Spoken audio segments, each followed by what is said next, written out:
기구라는 말이 있습니다. 한자로는 이렇게 쓰는 단어입니다. 험할 기자에 험할 구자로 되어져 있죠. 보시면 아시겠지만 두 글자가 다 묘산자를 붙잡고 있습니다. 그래서 이 기구라는 말은 본래 아주 험한 산길을 가리키는 말이에요. 기구인 거죠. 그런데 이 단어를 가지고 인생을 설명할 때가 있습니다. 기구한 인생이라고 하지요. 순조롭지 못하고 온갖 어려움을 겪는 인생을 기구한 인생이라고 말하곤 합니다. 여러분, 그런 사람이 있어요. 삶의 단계가 열리고 풀리는 것을 경험하기보다 매 순간 막히고 꼬이는 것처럼 느껴지는 인생을 살아가는 분들을 만날 때가 있습니다. 문제가 점점 해결되는 것이 아니라 문제가 점점 복잡하게 엮이는 것을 경험하는 사람들이 있습니다. 여러분, 그런 인생을 우리는 기구한 인생이라고 합니다. 이런 맥락에서 성경에서 삶의 형국이 너무나 기구한 한 사람을 우리가 발견하는데, 그럼 그가 누구예요? 그가 야곱입니다. 성경에 나오는 사람들의 인생을 되짚어 보면 누구 하나 쉽고 편한 인생을 산 사람이 없어요. 그냥 잘 먹고 잘 살았다, 이런 사람은 실은 거의 없습니다. 다 저마다의 시름과 어려움이 있었어요. 하지만 그 중에서도 유독 야곱의 삶은 기구하다라는 말을 붙여야 할 만큼 단연 고생스러운 것이었습니다. 성경에 소개된 그의 삶을 잠깐만 살피면 이게 히브리서 본문 하나를 가지고 창세기로 넘어가 삶을 살피고 돌아오잖아요. 이러다 보니까 본문을 이렇게 왔다 갔다 하는데 지난주에 보니까 설교를 2개를 했더라고요. 1시간에. 그래서 그렇게 하지 말아야겠다 이런 생각했는데, 그럼에도 야곱의 삶을 한번 살피는 것은 의미가 있지요. 간단하게만 살펴보면, 여러분, 야곱은 태어날 때부터 그의 이란성 쌍둥이 형 에서와 다투면서 태어납니다. 형의 발꿈치를 붙잡고 태어나서 이름이 야곱이잖아요. 태어날 때부터 그는 그런 모습으로 이 세상에 나왔습니다. 할아버지 아브라함이 야곱이 15될 때까지 살아 있었거든요. 아브라함이 하나님의 약속을 이야기할 때마다 그 복과 축복을 간절히 사모했지만 사실 자기에겐 형이 있었어요. 그러니까 그 복이 나에게 돌아왔으면 좋겠다는 바람만 있을 뿐 보장이 되지 않은 거죠. 하지만 야곱은 그 간절함을 행동으로 옮기는 사람이었습니다. 그래서 우리가 아는 것처럼 형이 팥죽을 달라고 할 때에 그것을 기회 삼아서 형의 장자권을 가로채지요. 아버지 이삭이 자녀들을 축복할 때가 되어서 복을 빌어주려고 장남 에서를 불렀을 때에도 어머니 리브가의 계획에 동참함으로 아버지를 속이고 그 복을 빼앗은 사람, 그가 야곱입니다. 그만큼 욕심이 많은 사람이 야곱이었다는 거예요. 그런 인생을 그가 기대하며 자기의 삶을 꾸려간 거지요. 그런데 여러분, 간절히 복을 사모했지만 사실 야곱의 삶은 그의 기대처럼 흘러가지 않았습니다. 먼저 야곱은 이 일 때문에 성난 에서를 피해서 아버지 집을 떠나 하란으로 도망하게 됩니다. 도망할 때 어머니 리브가가 며칠만 있다가 돌아오라고 이야기했는데, 여러분 성경을 보시면요, 리브가의 죽음이 기록되지 않아요.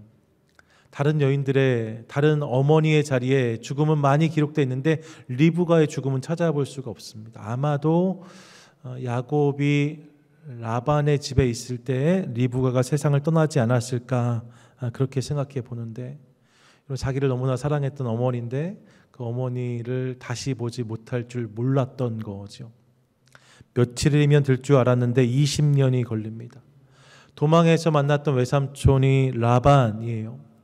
그 만남이 그에게는 너무나 귀한 것처럼 느껴졌습니다. 하지만 라반의 실체가 드러나면서 이 만남은 야곱에게 잘못된 만남이 됩니다. 우리가 다 아는 것처럼 라반은 자신의 욕심을 채우려고 야곱을 몇 번이나 속이지요. 그 결과로 야곱은 외삼촌의 집에서 20년 동안 제대로 된 삭슬 박지도 못하고 머슴처럼 생활합니다. 이 시간 속에 가정을 꾸리지요. 라헬을 원했지만 레하를 먼저 받았고, 그리고 라헬, 그리고 그들의 여종이었던 빌하와 실바를 아내로 맞이했습니다. 아내가 넷입니다. 그녀들과의 사이에서 낳은 아들이 11명, 딸이 하나, 11남 1녀를 두었답니다. 겉으로 보기에 다복해 보였을 수 있어요. 하지만 우리는 압니다. 그녀들의 시기와 질투, 다툼은 상당한 것이었습니다. 여러분, 야곱은 행복하지 않았어요. 그렇게 20년을 살고 나서 하나님께서 야곱을 부르시지요. 야곱이 그 부르심에 응답하여서 외삼촌의 집을 도망치듯이 빠져나옵니다. 그런데 고향으로 돌아오는 길에도 초반에는 라반이 그 야곱을 추격해 오므로 야곱이 좀 어려웠고, 또 고향에 거의 다 왔을 때에는 에서와의 재회를 준비하면서 그가 두려웠다라고 성경은 말씀하고 있어요. 야곱의 인생이 그런 것이었다는 거죠. 하지만 하나님은 그런 야곱의 인생을 놓지 않으셨습니다. 우리가 살폈던 것처럼 야복 강가에 홀로 남겨진 순간 그 야곱을 하나님은 찾아오셨고 그에게 씨름을 걸어오십니다. 그리고 그 일을 통해서 그의 이름을 이스라엘로, 야곱을 이스라엘로 바꿔주신 거죠. 그 일 후에 야곱이 형 에서와 감격의 재회를 합니다. 이것이 지난 주간 새벽에 우리가 함께 나눴던 야곱의 스토리이지요. 이제 고생이 좀 끝난 게 아닐까. 이 정도면 애 많이 썼다 싶은데, 그런데 여러분, 이어지는 성경의 내용은 좀 달라졌는가? 그렇지 않습니다. 야곱이 오랜 타향살이를 하다가 고향에 돌아와서 간신히 세겜 땅에 조금의 땅을 마련해서 거처를 삼았는데, 그 땅의 족장이었던 하몰, 그의 아들 세겜, 그가 야곱의 외동딸 디나를 범하게 되지요. 어려운 사건이 벌어집니다. 35장으로 넘어가면 이동하던 중에 그가 가장 사랑했던 아내 라헬이 세상을 떠나고, 또 그 장에서 아버지 이삭도 숨을 거두는 모습을 우리가 확인할 수 있습니다. 정말 오랫동안 아버지를 떠나 있었는데 그 아버지와 함께한 시간이 너무 짧았던 거예요. 그런가 하면 37장에서는 라헬이 떠난 자리를 요셉, 그를 통해서 낳은 아들 요셉을 통해서 위로받고 있었는데, 그 요셉이 형들에게 심부름 갔다가 형들에 의해서 애굽으로 팔려가는 사건이 벌어집니다. 여러분, 팔려갔는데 형들이 야곱에게 이 소식을 전할 때에는요, 요셉의 색동 옷에 짐승의 피를 묻혀서 가져와서 아버지, 아무래도 요셉이 변을 당한 것 같습니다, 이렇게 소식을 전했어요. 그러니까 살아있는 요셉을 만나기 전까지 야곱에게 요셉은 먼저 보낸 아들이었습니다. 남은 시간들 속에서 그가 이런 슬픔 가운데 나날을 보냈다는 것을 우리가 생각해 볼 수 있는 거죠. 그리고 42장, 창세기 42장에 가시면 야곱이 머물던 땅에 극심한 기근이 들어서 애굽으로 사람을 보내어서 곡식을 빌지 않으면 안 될 상황까지 경험했다라고 성경이 말씀합니다. 여러분, 이것이 야곱의 삶이었답니다. 첩첩산중, 설상가상, 여러분, 이런 단어가 아니면 설명되지 않는 게 야곱의 인생이었다는 거예요. 물론 45장에 가면 애굽의 총리가 돼서 나타난 요셉을 만나지요. 이것이 야곱에게 큰 위로가 되었을 것은 분명합니다. 하지만 그럼에도 불구하고 이전의 야곱 인생의 고생은 너무나 큰 거죠. 그의 인생이 기구했다는 말에는 이견이 없을 것입니다. 야곱 자신도 자신의 삶을 그렇게 평가해요. 창세기 47장 9절 말씀인데 같이 한번 읽겠습니다. 함께 읽습니다. 시작. 야곱이 바로에게 아뢰되 내 나그네 길의 세월이 130년이니이다. 내 나이가 얼마 못되니 우리 조상의 나그네 길의 연조에 미치지 못하나 험악한 세월을 보내었나이다 하고. 바로가 130이 된 야곱을 만나서 당신의 인생이 어땠습니까? 라고 물었을 때 야곱이 이렇게 대답을 했다는 거예요. 자신의 인생이 험악했다라고 말합니다. 여기서 이 험악한이란 단어가 히브리어 성경을 보시면 라라고 되어져 있거든요. 근데 이 히브리어 라라는 단어는 실은 악이란 의미예요.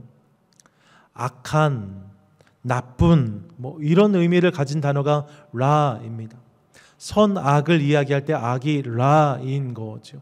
그걸 의역해서 험악한이라고 오늘 적어 놓았어요. 구약 성경에 이 라란 단어가 666번 나옵니다. 벌써 좀 느낌이 좋지 않죠. 그런 단어가 라입니다. 야곱이 자신의 인생을 이렇게 표현했다는 거예요. 내 인생은 너무나 악한 것이었습니다. 내 인생은 너무 나빴습니다. 내 인생은 너무나 험악했습니다. 여러분, 그렇게 고백하지 않을 수 없을 만큼 그의 인생은 너무나 기구했다는 거죠. 이것이 야곱의 인생입니다. 그런데 그런 인생을 조명하면서 오늘 만나는 히브리서 본문은 그의 인생을 이렇게 정리해요. 11장 21절 함께 읽습니다. 시작. 믿음으로 야곱은 죽을 때에 요셉의 각 아들에게 축복하고 그 지팡이 머리에 의지하여 경배하였으며. 아멘. 믿음으로 야곱은 이라고 말씀합니다. 여러분, 기구했습니다. 험악했습니다. 하지만 성경은 그럼에도 불구하고 그가 믿음의 사람이었다라고 선포하고 있습니다. 그의 삶 가운데 우리가 발견할 수 있는 믿음의 흔적과 모습이 있다라고 말씀하는 거죠. 본문을 통해서 우리가 만날 수 있는 야곱 삶에 있는 믿음의 모습, 믿음의 장면 어떤 것인가, 우리가 그것을 살피고 그것을 통해 주신 하나님 말씀, 메시지를 오늘 함께 나누게 되기를 원합니다. 오늘 본문 히브리서 11장 21절을 보시면 가장 먼저 눈에 띄는 부분은 이것인데 이렇게 시작되어져요. 믿음으로 야곱은 죽을 때에. 믿음으로 야곱은 죽을 때에. 야곱이 믿음으로 감당한 삶의 스테이지들이 있었는데 그 스테이지가 어디까지였는가? 죽음까지였다라고 말씀하고 있어요. 험악한 인생을 살았던 야곱이 믿음으로 죽음을 맞이했다라고 말씀합니다. 삶의 마지막 자리에서도 그는 믿음으로 서 있었다 말씀하고 있는 거죠. 여러분, 이 모습이 참 귀합니다. 성경을 보시면 실은 야곱의 장례식은 누구보다 웅장하고 화려했습니다. 창세기 49장 33절에 보시면 야곱의 마지막이 기록돼요. 그가 숨을 거뒀다 합니다. 그리고 이어지는 50장 1절부터 14절까지의 본문은 야곱의 장례식만을 소개하고 있어요. 그러니까 열 넉절에 걸쳐서 장례식을 소개할 만큼 야곱의 장례식은 웅장한 것이었습니다. 특별히 1절부터 3절까지 보시면 이렇게 되어지는데요. 잘 들어보십시오. 요셉이 그의 아버지 얼굴에 굽으려 울며 입맞추고 그 수종들은 의원에게 명하여 아버지의 몸을 향으로 처리하게 하매 의원이 이스라엘에게 그대로 하되 40일이 걸렸으니 향으로 처리하는 데는 이 날수가 걸림이며 애굽 사람들은 70일 동안 그를 위하여 곡하였더라 라고 말씀해요. 야곱의 죽음을 40일 동안 향으로 처리했답니다. 그리고 애굽 사람들이 70일 동안 곡을 했다라고 말씀해요. 이는 당시 애굽의 왕이었던 바로의 장례식과 견줄 수 있는 것이었습니다. 그만큼 성대한 장례식, 표현이 좀 그렇지요. 성대한이란 말과 장례식이 어울리지 않을 수 있지만 그런 장례식이 거행되었다는 거예요.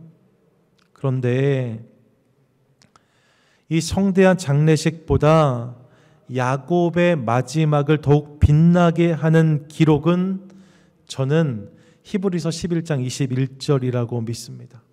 그게 뭐냐면 이거예요. 믿음으로 야곱은 죽을 때에. 믿음으로. 예, 여러분, 야곱의 마지막을 보여주는 단어가 믿음이었다는 거죠. 우리 삶의 마지막 순간이 이렇게 믿음으로라는 말로 정의될 수 있다면, 규정될 수 있다면 이것이야말로 은혜요 축복이 아닐까 그런 생각을 해보았습니다. 여러분, 이 은혜가 우리 삶에 있게 되기를 소망합니다. 사실 오늘 만나는 본문 속에서 죽음에 대해서 함께 나누어야 되는데 제 마음 한켠에 이번 주에 부담감이 있었어요. 왜냐하면 다 아시는 것처럼 우리 교회 가족들 대부분은 저보다 다 연배가 위이시죠. 훨씬 많은 분들도 계십니다. 그런 인생의 선배들, 또 신앙의 선배들 앞에서, 그런 어른들 앞에서 이제 막 40이 된 젊은 목사가 죽음을 논한다는 것이 사실 좀 민구스러웠습니다. 그래서 이 죽음의 문제를 어떻게 해야 될까, 그런 생각을 내내 했는데, 그런 생각을 하다가 주님이 저에게 주신 깨달음이 하나 있었어요. 그것은 연배가 많다 하여서 그것이 죽음에 보다 가까이 있음을 의미하는 것은 아닐 수 있다는 사실이었습니다.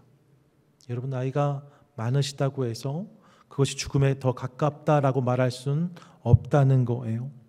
정말로 그렇죠. 여러분, 누가 나의 마지막을 자신할 수 있겠어요? 젊고 건강해도 어느 날 주님이 오라 하시면 가야 하는 것이 인생이지요. 역으로 연세가 많고 노쇠하다 느끼셔도 주님이 조금 더 감당할 사명이 있으니 조금 더 머물러라 하시면 그 마지막 순간까지를 기꺼이 살아내야 되는 것이 인생인 거예요. 그렇기에 죽음은 우리 모두에게 다 해당되는 문제인 거죠. 죽음은 나이, 경험의 많고 적음을 넘어서 모든 인생이, 모든 삶의 자리에서 기억해야 되는 삶의 한 부분이라는 사실을 깨달았습니다. 모두가 다 언젠가 마주해야 되는 순간이 죽음이라는 거예요. 여러분, 제 말을 믿으십시오. 모든 사람은 다 죽습니다.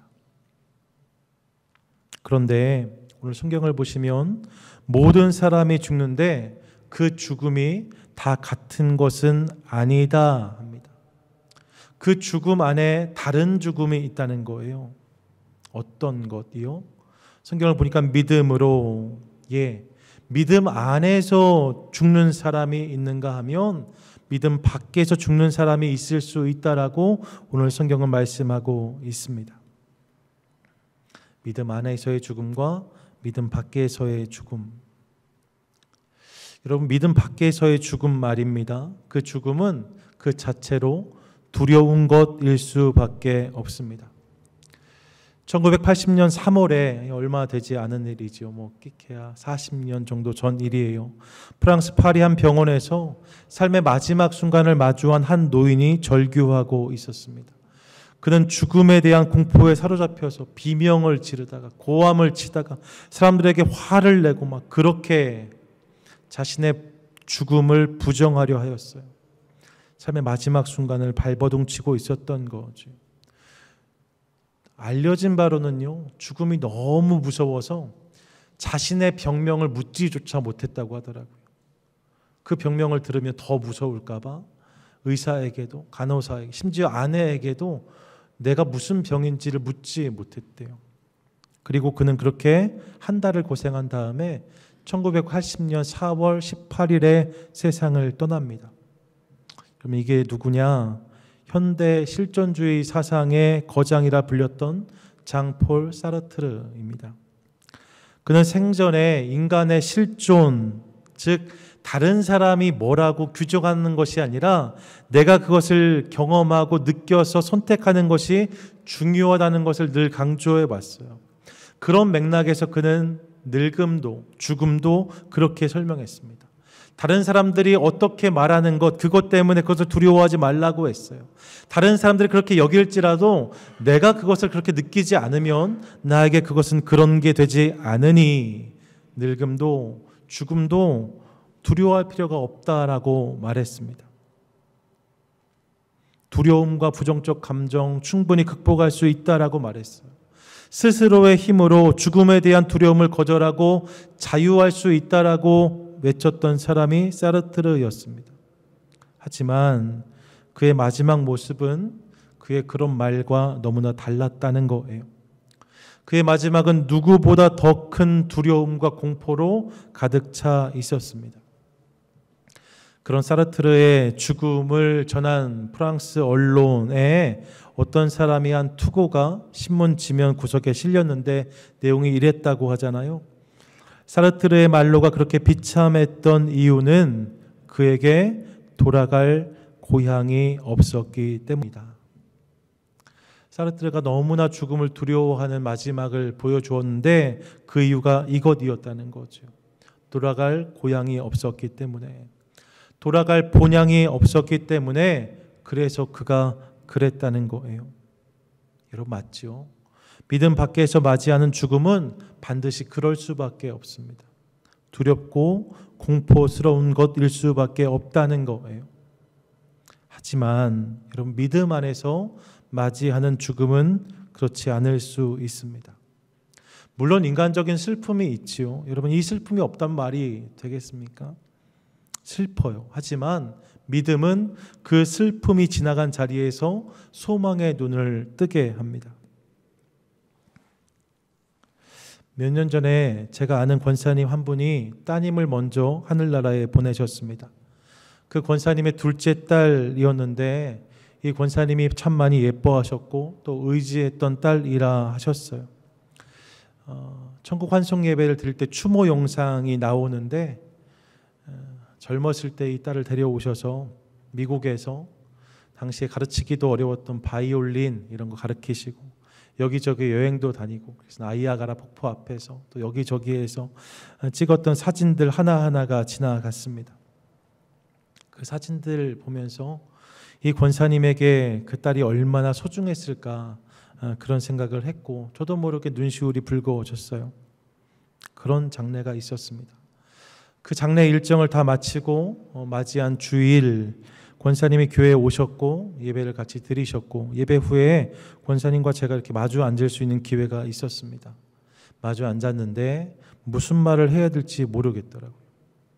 어떤 말을 해도 지금 권사님이 느끼시는 어려움에 위로가 되지 않을 것 같았습니다.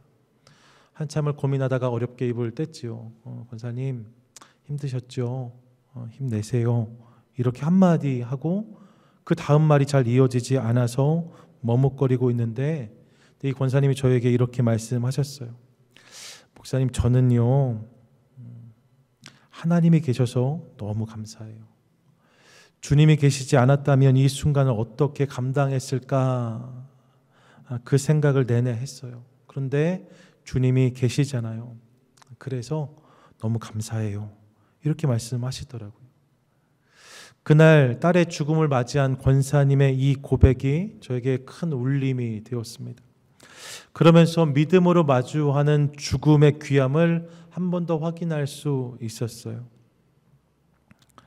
사랑하는 여러분, 저는 또 우리 모두의 마지막, 우리의 죽음도 이런 것 될 수 있기를 간절히 소망합니다.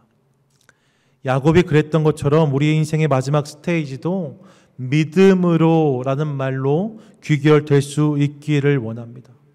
믿음 안에서 매듭을 짓고 믿음 안에서 소망이 터져나는 그런 마지막, 여러분 이것이 믿는 자의 특권이자 은혜인 것을 믿으시기 바랍니다. 믿음 안에서 죽는 게 귀하다는 거예요. 둘째로 여러분 이렇게 믿음으로 죽어야 한다면 우리가 마땅히 그 다음 해야 될 질문이 있습니다. 그것은 이것이에요. 그러면 우리는 어떻게 믿음으로 죽을 수 있을까입니다. 어떻게 우리가 믿음으로 죽을 수 있을까? 여러분 다소 무겁고 어려운 질문일 수 있어요. 하지만 그 답은 명확합니다. 그럼 어떻게 믿음으로 우리가 죽을 수 있을까요? 믿음으로 살아야 믿음으로 죽을 수 있습니다. 그럼 믿음으로 살아야 믿음으로 죽을 수 있어요. 이 사실을 기억하기 원합니다. 물론 예외가 있습니다. 하나님 특별한 은혜를 주셔서 삶의 마지막 자리에서 믿음을 경험하는 사람들을 볼 때가 있습니다. 저도 그런 분 만난 적이 있습니다. 예, 그런 특별한 은혜가 있습니다. 하지만 여러분 이것은 일반적인 것이 아니에요. 여러분 일반적으로 믿음으로 산 사람이 믿음으로 죽습니다. 믿음으로 살아낸 삶, 그 믿음의 관성이 있을 때에 우리는 죽음까지도 믿음으로 감당할 수 있다는 거죠. 여러분, 이 사실을 우리가 함께 기억하겠습니다. 야곱을 보세요. 그의 믿음은 마지막 순간에만 있었던 게 아닙니다. 그는 믿음으로 살았어요. 믿음의 인생을 경주해낸 거죠. 그것을 인하여서 그의 마지막도 믿음의 것이었다라고 성경이 말씀하고 있어요. 야곱의 인생을 믿음의 것이었다라고 말씀드렸는데, 이렇게 생각해서 야곱의 믿음을 바라보면 그 야곱의 믿음이 실은 우리에게 격려가 됩니다. 왜냐하면요, 아브라함이나 다윗 같은 믿음의 영웅들 말입니다. 여러분, 그들의 이야기를 들으면 사실 우리 마음 한켠에 그들과 우리가 너무 다른 데서 오는 괴리감이 있어요. 이질감이 있어요. 간극이 큰 거죠. 그는 그랬지만 나는 좀 어렵겠다, 이렇게 느끼실 수 있습니다. 믿음으로 시리즈를 쭉 달려오면서 만났던 사람들을 떠올릴 때에 나와는 상관없는 사람처럼 느껴지는 분들이 분명히 있을 수 있어요. 아브라함은 하나님 말씀에 반응하면서 고향 친척 아버지 집을 떠나는 것으로 성경에 등장합니다. 우리가 만났던 그의 첫 모습은 그런 것이었습니다. 다윗도 그가 성경에 등장한 첫 자락에서 보면 감당하기 어려운 골리앗 앞에 서 있는 모습으로 우리 앞에 등장해요. 그것이 다윗의 첫 번째 모습 중 하나였다는 거죠. 마치 태어나면서 그랬던 사람들 같아요. 태어나면서부터 믿음이 좋았던 것처럼 느껴져요. 여러분, 그들은 그런 사람들이었던 것처럼 보입니다. 하지만 그들에 비하면 야곱은 하나도 그렇지가 않습니다. 야곱이 하나님의 복과 약속을 간절히 사모했지만 동시에 여러분, 그는 누구보다도 하나님이 아닌 자신의 힘과 능력을 의지해서 자신의 삶을 세워보려고 발버둥친 사람이었습니다. 어려움이 있을 때마다 하나님의 그의 인생을 놓고 하시면 그 순간은 잠깐 하나님을 바라보지만 다시 문제를 만나면 어느 순간 자기도 모르게 자기 안에 있던 옛사람의 모습이, 내 힘, 내 능력, 야곱이 자기 이름을 주어 삼았던 모습이 그냥 드러나는 것이 야곱의 모습인 것을 확인합니다. 야곱은 처음부터 대단한 믿음의 소유자는 아니었다는 거예요. 하지만 야곱의 인생 여정을 보시면 여러분, 그런 야곱을 놓지 않고 끝까지 추격하신 분이 계십니다. 그의 삶을 끝까지 따라오신 분이 계세요. 그분이 누구십니까? 그분이 하나님이십니다. 그 하나님이 야곱을 포기하지 않으셨답니다. 그 하나님이 야곱을 놓치지 않으십니다. 야곱 때문에 실망해서 돌아서지 않으셨다 해요. 계속해서 그런 야곱을 찾아오시고 그를 붙드십니다. 그리고 그 하나님의 열심으로 인하여서 점점점 믿음의 사람으로 빚어지는 야곱의 모습을 우리가 성경을 통해서 확인하게 되는 거죠. 시작은 미미하였지만 하나님의 열심으로 인하여서 어제보다 오늘보다 내일이 더 나은 믿음의 인생 되었던 사람이 야곱이었다는 거예요. 여러분, 그 하나님이 오늘 우리의 삶에도 동일하게 역사하시는다는 것을 믿으시기 바랍니다. 우리의 믿음이 아브라함 같은, 다윗과 같은 것 아닐 수 있습니다. 믿음이 있다 하지만 때때로 흔들리고 넘어지는 모습 때문에 스스로 창피할 때도 있을 수 있습니다. 나에게 믿음이 있습니다 라고 말하라면 왠지 소리가 안으로 들어가는 모습이 있을 수 있어요. 하지만 우리 하나님이 야곱을 놓지 않으셨던 열심으로 우리를 붙잡으신다 하십니다. 야곱을 추격하셨던 열정으로 우리를 찾으신다 하십니다. 순간순간마다 우리 인생의 노크에 오시고 결국 그 열심을 통해서 우리 삶 가운데 더 나은 믿음을 빚겠다 말씀하십니다.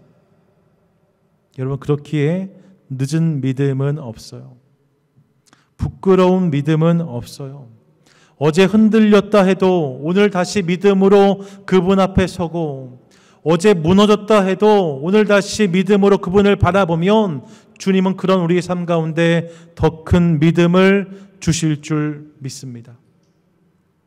그리고 그렇게 믿음으로 하루하루를 살아냄을 통하여서 주님은 우리 모두를 마지막 순간 가장 큰 믿음의 거인 되게 하실 거예요. 이 사실을 기억함으로 여러분, 지금은 좀 부족하지만 내 믿음을 키워가시는 것이 하나님이시랍니다. 그 하나님을 기대함으로 믿음으로 살고 믿음으로 죽는 저와 여러분, 우리 모두가 될 수 있기를 축복합니다. 믿음으로 죽는 게 중요하고 그것을 위해서 믿음으로 사는 게 중요하다 말씀을 드렸어요. 끝으로 여러분, 믿음으로 마지막을 마주했던 야곱의 모습을 보면서 저는 우리 삶에도 이렇게 근사한 마지막이 있으면 좋겠다, 이런 소원을 품어 보았습니다. 사람이 사는 날 동안에는 태어난 날로 기억되지만 그가 죽으면 그는 세상을 떠난 날을 통해서 기억된다라는 말이 있습니다. 정말로 그렇죠. 여러분이 사는 날 동안에는 생일을 챙기지만 실은 세상을 떠나면 사람들이 기일을 기억합니다. 시작만큼이나 끝이, 마무리가 중요하다는 거예요. 그렇게 생각해 볼 때에 야곱의 삶에서 만나는 마지막 모습은 너무나 귀합니다. 여러분, 야곱이 분명히 험악한 세월을 살았습니다. 어려웠습니다. 기구했습니다. 가는 곳마다 문제를 만났고 만나는 사람마다 그를 아프게 했답니다. 그것이 야곱의 인생이었습니다. 그런데 그런 야곱의 인생의 마지막 장면을 성경은 오늘 어떻게 소개하고 있습니까? 오늘 본문을 보십시오. 11장 21절 보시면 믿음으로 야곱은 죽을 때에 한 다음에 같이 읽겠습니다. 시작.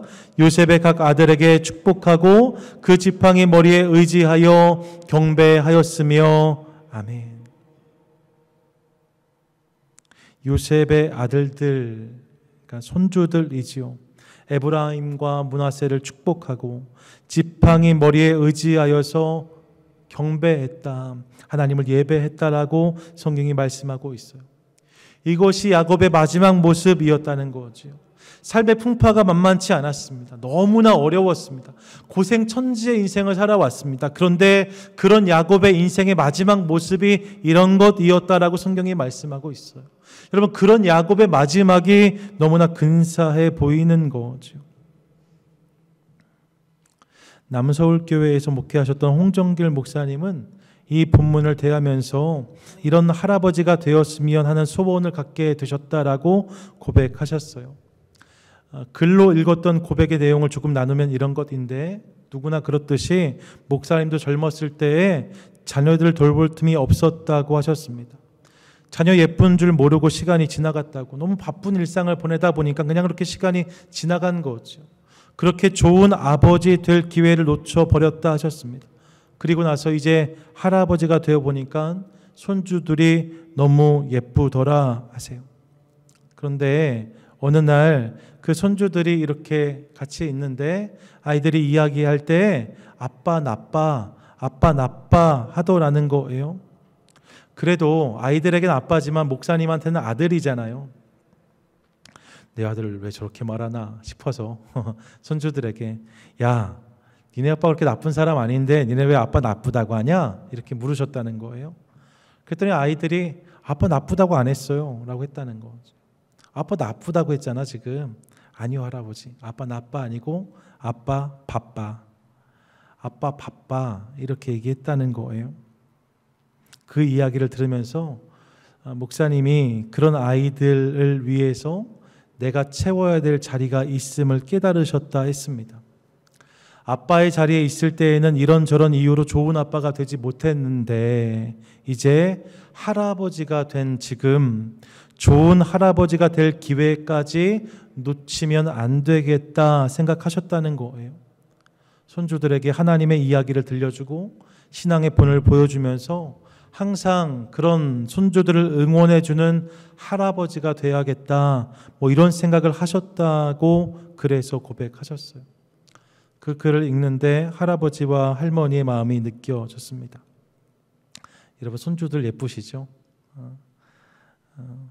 저희 집도 오랜만에 저희가 밖에서 식사할 일이 있어 식사하다가 저희 큰애가 이 팬데믹 기간에 훌쩍 커버렸어요. 그래서 이제 키가 저랑 거의 비슷해졌는데, 그런 이제 아이가 대견에 제가 어깨동무하고 이렇게 사진을 찍어서 저희 잘 지냅니다 한국에 보내드렸거든요. 그랬더니 저희 아버지께서 그것을 페이스북에 사진을 올려주셨더라고요. 저랑 저희 아들 둘이 나온 사진을 올려놓고 그 밑에 글을 적으셨는데 우리 보약 호산이 이렇게 적으셨어요. 제가 얼마나 서운했는지 몰라요. 저도 두 눈 시퍼렇게 뜨고 그 옆에 서 있는데 전 보약 아닌 거죠. 이게 할아버지 할머니의 마음이 아닌가 싶습니다. 전 우리 교회에서도 이런 할아버지 할머니 많이 봅니다. 손주 바보들이신 거지요. 예, 여러분 그런 분들을 많이 뵙는데 사실 이민자로 살면서 우리가 더 바빴지 덜하지 않았을 거예요. 그러다 보니까 우리도 자녀들에게 좋은 추억을 남겨주지 못한 아쉬움이 있습니다. 그런 말씀을 하는 것들을 많이 듣습니다. 아이들이 그냥 훌쩍 커버렸다고. 어느 순간 보니까 아이가 커져 있더라고. 아이들의 어린 시절이 사라져버린 것 같다는 말씀을 하시는 것들을 들을 때가 있어요. 예, 그렇죠, 여러분. 그것이 우리의 자리고 우리의 모습입니다. 그런데 여러분 아직 늦지 않았습니다. 아직 좋은 아버지, 좋은 어머니가 될 기회가 여전히 남아있는 분들이 계시고 혹 그 기회가 지나갔다 해도 좋은 할아버지, 좋은 할머니가 될 찬스가 남아있습니다. 저는 우리 교회 모든 어르신들도 이런 할아버지, 이런 할머니들이 되실 수 있기를 축복합니다. 손주들을 격려하고 저들을 축복하고 그들의 마음에 하나님을 심어주는 축복의 통로들 다 되시기를 원해요. 우리 자녀와 우리 손주들의 기억 속에 우리 할머니, 우리 할아버지를 떠올리면 믿음의 삶이 어떤 것인지를 기억할 수 있는 그런 우리 삶이 될 수 있기를 원합니다. 여러분 이런 근사한 마무리, 이런 근사한 모습이 우리 삶 가운데 있게 되기를 원해요. 더불어 본문은 야곱이 그 지팡이 머리에 의지하여 경배하였다 합니다. 여러분 이때 야곱 나이가 147세입니다. 150년 가까이를 살았어요. 젊었을 때 호기를 부리고 혈기로 살았던 그의 모습은 이제 남아있지 않습니다. 어떤 일을 만나도 그것을 얻어내려고 그냥 열정적으로 달렸던 그의 모습은 이제 없어요. 그 일이 가능하지 않아요. 이제는 지팡이를 의지해야만 설 수 있는 상황이 되었답니다. 야곱이 말입니다. 그런데 그 야곱이 그 마지막 자리 지팡이를 의지해서 선 모습을 가지고 그가 그 마지막 힘으로 다른 일이 아닌 하나님을 예배했다라고 성경은 말씀하고 있어요. 인생의 마지막 스테이지에서 끝까지 그가 놓지 않았던 것, 마지막까지 붙잡았던 것, 그것이 하나님을 향한 열심과 예배였다라고 본문이 말씀하고 있는 거죠. 여러분 이 모습이 너무나 귀합니다.